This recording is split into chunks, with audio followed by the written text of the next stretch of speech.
नमस्कार दोस्तों, स्वागत है आपका मेरे चैनल पर। एक धनी सेठ था। भगवान की दया से उसके घर किसी तरह की कमी नहीं थी। सुशील पत्नी, संस्कारी बेटी और एक बेटा भी था। सेठ का स्वभाव सतोगुणी था। अध्यात्म में बड़ी रुचि रखता था।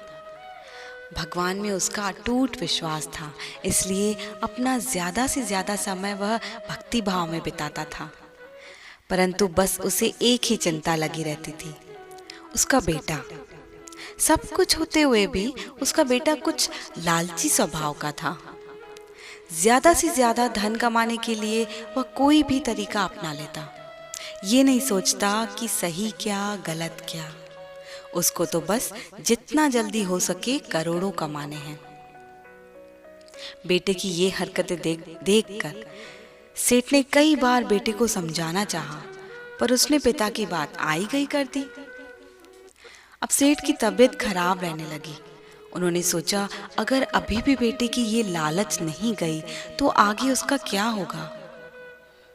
एक दिन रात में उसने अपने बेटे को अपने कमरे में बुलाया और कहा, बेटा, मेरी उम्र हो चली है और तबीयत भी ठीक नहीं रहती।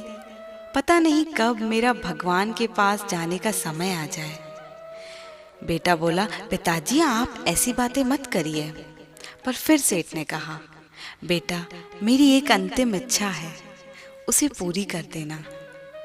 मैं चाहता हूँ जब मेरी मृत्यु हो जाए तब मेरा जो अंतिम संस्कार है वो ये मोजे पहनाकर हो। बेटे ने बोला, पिताजी ये तो फटे हुए मोजे हैं आपके, इनका क्या करना है आपको।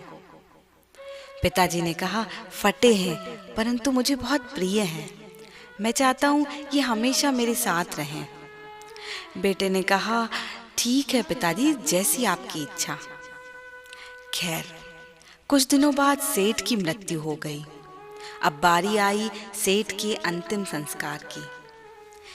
इधर पंडित जी सारी तैयारियां कर रहे थे। तभी बेटा पंडित जी के पास आया और बोला, पंडित जी, मेरे पिताजी की इच्छा थी कि उनका अंतिम संस्कार ये मुझे पहनाकर किए जाए। ये सुनकर पंडित जी को बहुत आश्चर्य हुआ। वे बोले, ये क्या फटे मोजे। उन्होंने बेटे को समझाते हुए कहा कि बेटा देखो, हम तुम्हारे पिताजी के मृत शरीर पर ये मोजे नहीं पहना सकते क्योंकि ये नियम के खिलाफ है। तब बेटे ने जोर देते हुए कहा, पंडित जी कृपया करके पहना दीजिए ना, क्योंकि ये उनकी अंतिम इच्छा थी। अब पंडित जी भी असमंजस में आ गए। उन्होंने समाज के और पंडितों को बुलाया ताकि इस बारे में कुछ सलाह कर सके। अन्य पंडितों ने भी इस बात से मना कर दिया और इसे नियम के विरुद्ध बताया।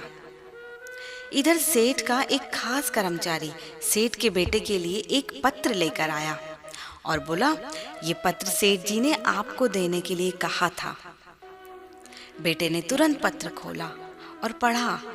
उसमें पिता ने लिखा था, देखो बेटा, तुम्हारी इतनी कोशिशों के बावजूद भी मैं अपनी मृत्यु के पश्चात एक फटा मोजा भी साथ नहीं ले जा पा रहा हूँ। और तुम धन कमाने की लालसा में इतने गलत कर्मों में लगे रहते हो। क्या तुम अपनी मृत्यु के बाद ये धन अपने साथ ले जा पाओगे? नहीं ना?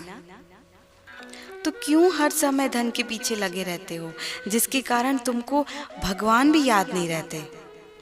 बेटा, अर्जित करना ही है ना, तो अच्छे कर्म करो।